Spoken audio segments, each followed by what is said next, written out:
What's going on, guys? Khalipa's Tech here, coming back at you with another video. In this video, we're going to be taking a look at the Umidigi A11 and going over what kind of value it provides. So let's get into it. To start, this phone has a 6.53-inch LCD display with a resolution of 720p, a PPI of 269, and an aspect ratio of 20:9. We got a water drop notch here for the front-facing camera, and this camera is 8 megapixels. Now, I'm not a huge fan of the water drop notch. I think they would have done a lot better with a hole punch design, because this phone has a more modern look. In the front of the display, at least, does look really nice. So I think if they just added that extra little touch of a hole punch camera instead of a water drop notch, then it would have looked a lot better. Overall, the phone is a little thick and it feels chunky when you hold it in your hand. And then the back has a matte material, but for a matte material, it does pick up a decent amount of fingerprints, so be aware of that. Other than that, I do think the phone looks pretty decent.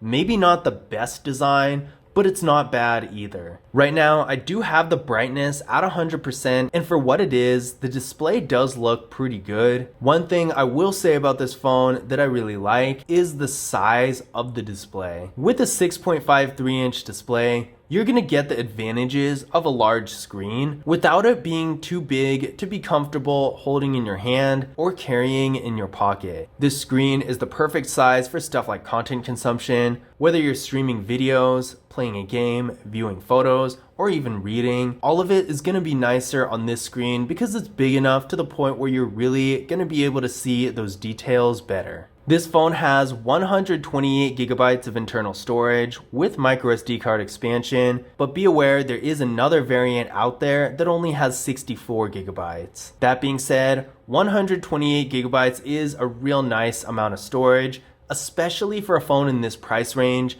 It's actually pretty rare to see a phone in this price range with 128 gigabytes. That's actually really impressive. So if you're a power user but still want to stay within the price range of an entry-level phone, this is going to be a great option for you. Now, there's no wireless charging on this phone, but it does have a fingerprint scanner and face unlock.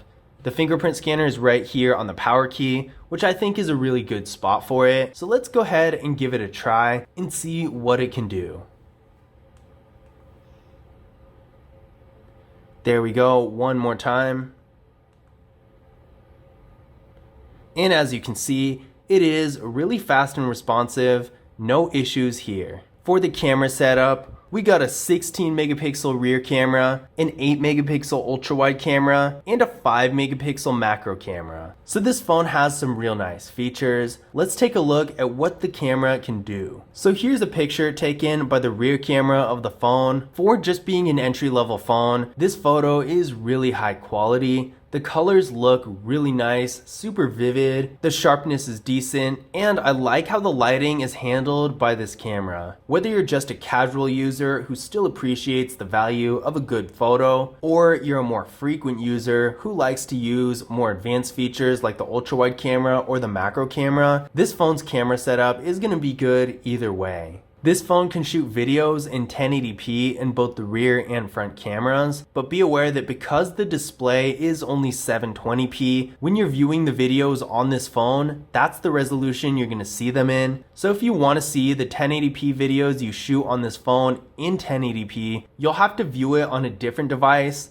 like a computer or a tablet that's capable of viewing in that resolution. Internally, this phone is getting 4 gigabytes of RAM with the MediaTek Helio G25 processor. Now keep in mind, there is another variant out there that gets 3 gigabytes of RAM, but this specific variant in my hand is getting 4. I ran a Geekbench 5 benchmark test on this phone and it came back with a single core score of 152 and a multi-core score of 827. So honestly, the processing power isn't great. You can definitely do better if that's your main focus, but in and of itself, it's not bad, and I've had no performance issues while using the phone itself. This phone has a 5150 milliamp hour battery, so that's really good. You're not only going to get really good battery life throughout the day, but over the years, as the battery starts to degrade, you're not going to notice it nearly as quickly as you would with a phone that has a smaller battery. So if you prefer to get one phone and keep it for a long period of time, this is going to be a huge advantage. Now, another thing that makes this phone stand out from lots of others is its more unique features.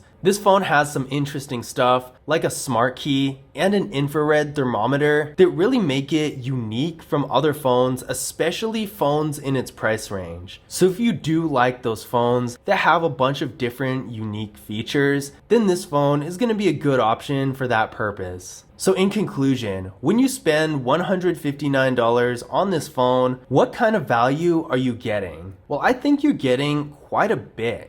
This phone has a pretty decent display. The design itself might not look the best, but the screen is on the larger side, which is going to give you a much better experience while you're consuming content. The phone also has a ton of storage, especially for its price range, and some really good camera features that are definitely not on every phone in this price range. And not only does it have the features, but it actually takes really good photos as well, so that makes it even better. In addition to that, we got a really nicely placed fingerprint scanner that works really well as face unlock, and then of course, a really large battery, and of course, a bunch of different features like the thermometer and the smart key that make this phone stand out a lot from others at its level. The only shortcoming I would say of this phone is really the processor, and that's not even because it's bad in and of itself. I think the processor is fine. It's just that lots of other phones in the same price range have more powerful processors, but at the same time, most of those phones don't have the nice features and other strengths that this one does. But I hope you guys enjoyed the video. If you did, be sure to leave a thumbs up and subscribe to the channel, and I will see you in the next video.